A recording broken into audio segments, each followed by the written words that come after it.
All right, thank you for listening in to Integers 1. This morning we were talking about looking at integers as part of a number line, okay? And we use this kind of idea with 0 being sort of at the neutral spot here, right? Right there. By the way, I'm going to be as neat as I possibly can, but this is an online version of Smartboard, and it's not quite as good. So if 0 is there, then 1 maybe would be here, and plus 2 would be here, and then 3 would be here, and then 4 would be here, and so on and so on, right? So if you go this direction, you're going positive. But if you go the other direction after 0, this being the neutral spot, you go into negative integers, -1, then -2. Someone mentioned this as sort of like the difference between BC, or BCE rather, and CE, that sort of year 0 was sort of like the beginning of a brand new set of years with the before Common Era and after Common Era time here. Same kind of idea, okay? As you go this direction on your timeline, you're going more and more negative, okay? So if the equation we were looking at was, let's say 3 plus -2. I know that's a mess because it's not reacting very well. 3 plus -2. Okay. Then we'd start off at 3, and we'd be taking away 2. The -2, even though we're adding it to it, is a negative, and it moves us left. So 3 plus -2 equals 1. If we changed it, though, to make it -3 plus 2, so we're going to make that equals 1. -3 plus 2 is a little bit different, because here we started off with 3, and we took away 2. -3 starts here, and we're adding a positive number, so we're going the other direction. So -3 plus 2 is -1. You get to see the difference? Here we're adding a negative, so we're going that direction. Here we're adding a positive, so we're going this direction.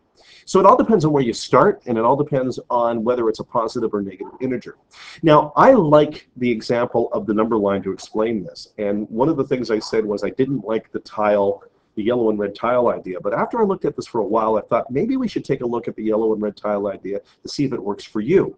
So what I want you to think about is that yellow tiles are positive. So the yellow counters represent positive numbers, all right? And negative numbers are represented by the red, okay? So in other words, the positive numbers would always have a plus in front of them. Let me just make sure I get that there, okay? And the negative numbers would always have the negative. Like -2 would be that, right? That's what it makes sense, all right? So when you look at this, when you do integers, if you add together 2 positive integers, okay, like 2 plus 3, you're going to get 5. Because what you're doing, if you looked at it on a number line, is you'd be going this direction, okay? You'd be getting 2 plus 3 more equals 5. You with me so far?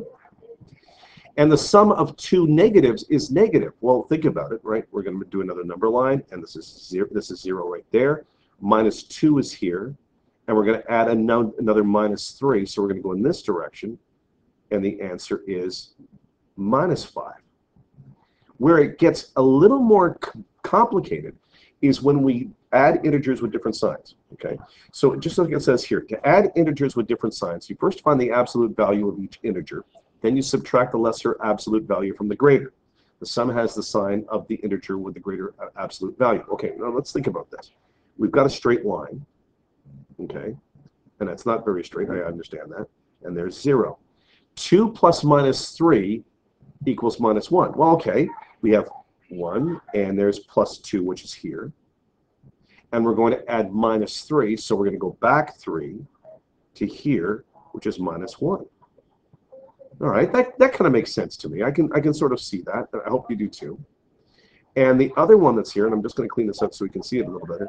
is minus 2 plus 3 equals 1. Okay, well, let's see how that works if we do another number line. Okay, so if we have, and there's 0. If minus 2 is 1, 2 here, okay, that's minus 2. And we add 3 to it, 1, 2, 3, then we're at plus 1. Okay. Now, when you look at it on a number line, that sort of makes sense. I can sort of get that. But what if we were to take it and look at it in a different way? What if we took a look at it and looked at it as chips? Now remember, the yellow chips are all positives. The red chips are negatives. So if I had 5 plus 2, so 5 positive plus 2 positive, I'd take first 5 chips, 1, 2, 3, 4, 5, and I'd add another 2 positive chips, 1, 2. So 5 plus 2 equals 7. 1, 2, 3, 4, 5, 6, 7. Makes sense. Okay. So what happens when you start playing with the numbers a little bit? Well, okay, what if we had 5 minus chips? So the idea would be minus 5, and we were adding another 2 minus chips, minus 2. So minus 5 plus minus 2. We have 1, 2, 3, 4, 5 minus chips, and 2 more minus chips. That would mean 7 minus chips, which would be minus 7. Okay? I kind of get that. That kind of makes sense. Let's add one more thing. Now we're going to add 2 different types of integers, both a positive and negative integer. So minus 5 plus 2. So what we're going to start with is 5 minus chips. All right, so here's the minus chips. Let me just switch this over to a pointer. Here's my 5 minus chips. 1, 2, 3, 4.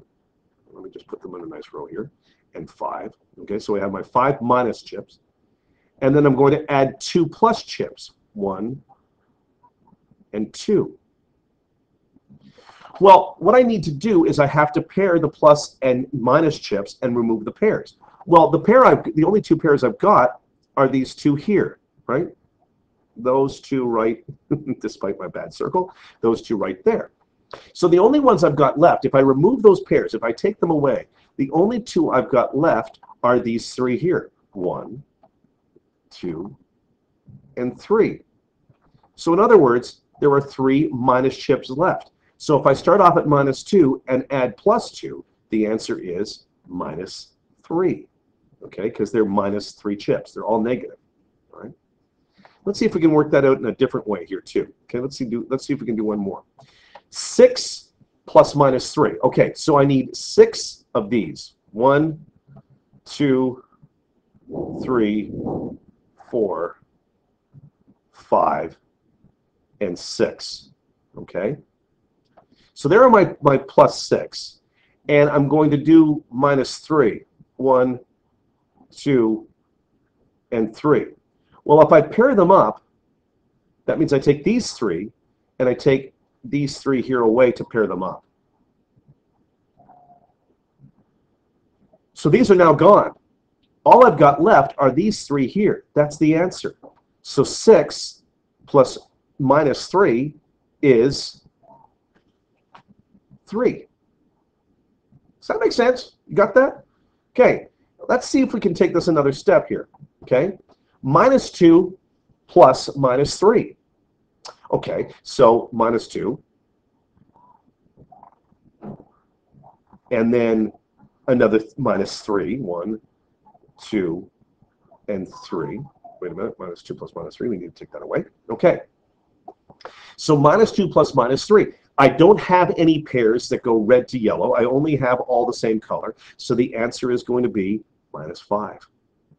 Okay? You with me so far? Okay. Let's see if you can work these out using the same kind of ideas. Yeah, it's kind of difficult, huh? We're going to work on those when we get back to class. But doesn't this look a little bit like algebra, like the algebraic formulas we did back last week? All right. Tell you what, we're going to come back to those in just a couple of seconds. What I'm going to do is I'm going to give you there's a bunch of questions on the Moodle. I want you to see if you can work those out. We're going to cover them tomorrow, and then we're going to start working on subtraction when we get back to class tomorrow and see how it works out. Okay? Good luck on this stuff that I'm going to give you. We'll talk about it tomorrow. Don't forget to task this out, and any questions you have, make sure they're ready to go tomorrow so we can talk about them in class. All right? Good luck.